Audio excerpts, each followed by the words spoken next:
To turn on or off flashlight with the screen turned off on the Realme C71, all you simply have to do is first go for the settings.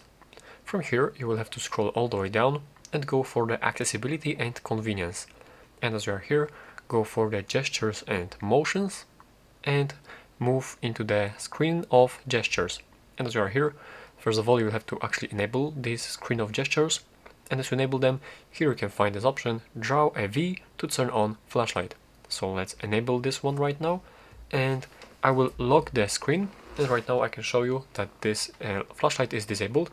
And now as I draw a V shape on the screen, the flashlight will turn on. And as I draw this V shape again, the flashlight will turn off.